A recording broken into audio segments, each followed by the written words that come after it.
We're with Holly, the CEO of Global Messiahs, and we're talking media assets today, and in particular her media fund, which was recently launched. Welcome, Holly. Thanks for having me. So you've got the mums and dads very interested about this media class and how to invest in it, because we don't often get that opportunity. So I'd like you to take us through an example of one and how that has made returns for their investors. Sure. Probably one of the most well-known brands that I could use as an example, it's not one that we've invested in, although I wish we had, is Peppa Pig. I think any parent right now has either a collective groan or is looking at their wallet thinking of how much they've spent on the toys for their children.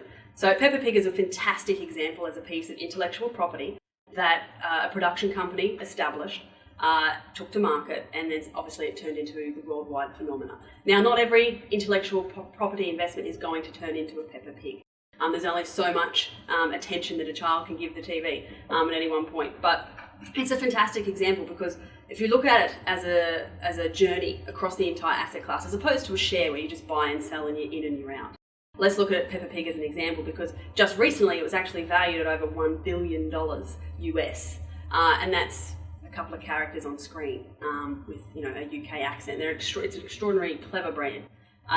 So not only was it valued at that, a really interesting fact is it was created about 10 years ago, or about 12 now, I think. So as IP, it actually sat on the shelf for 10 to 12 years before it actually got because there's an awful lot of competition in the children's animation space. So it eventually got its chance and it took off. What's really fascinating about that is now it has ongoing annuities, probably for the next 30 to 40 years, much in the same way as the Wiggles might. Paw Patrol is another one. Even if you look at much older examples of children's animation back to the 2D stages, you have Peter Pan and so on, things like that. Now, Peter Pan is a very fascinating one, and Peppa Pig's going to be similar to it in the fact that the Peter Pan royalty has actually been donated by the family that originally owned it. It now funds an entire hospital in the UK. That should give you an idea of the level of returns you can actually get on an incredible piece of IP like this. And Peppa Pig, they could do the same thing. So for you as an investor to own a piece of this intellectual property, not only can you get extraordinary returns now and midway through the investment, you can have a legacy investment you can actually pass on to your children or actually donate to your favourite charity. So it's not just about the IP either. This has a lot of other spin-off revenue. Can you work us through all the different ways that you can make money off IP? Sure. And there's an awful lot of ways. I won't go through them all, but probably the top 5 that are among my favourite is merchandise. Most of us know the behaviour that we're all happy to kind of drop $10, $20, $30, $40, $50 on our favourite t-shirt if it's got the brand of the IP that we like. Merchandise, so there's that. Then there'd be actual broadcasting rights. So that's not just the initial broadcasting, it's international rights. So globally, you've got a lot of different markets that operate at different times. So we might sell the rights initially to the US and the UK and Australia, but over the next 10 to 20 years, it might then eventually air elsewhere. For example, Friends is a fantastic piece that I'm sure everyone would know.